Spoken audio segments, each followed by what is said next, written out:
Lately, we have been hearing news about whistleblowers. These are people who were courageous enough to speak the truth. Pero now, they're afraid of their lives. Kasi dahil sa kanilang ginawa, may mga taong hinahunting sila.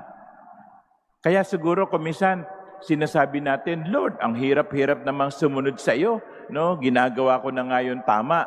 No? Pero parang napapasama pa ako. You know, my dear brothers and sisters, our gospel today is reminding us, well, do not be surprised.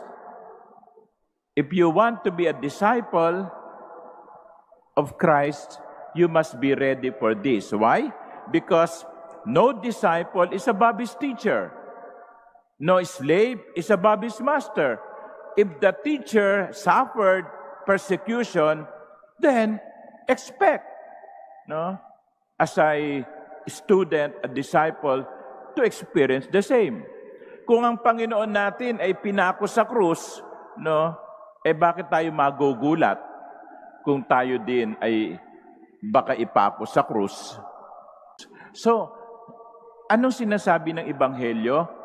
Bahagi ng ating pagsunod kay Kristo ang pag-uusig, paghihirap, pagpapasan ng krus. Pero huwag kayong matakot, ang sabi din ng Ebanghelyo, na pagtagumpayan ni Jesus ang lahat ng ito, magagawa din nating mapagtagumpayan ang lahat ng pagsubok, basta nakakapit lang tayo kay Jesus.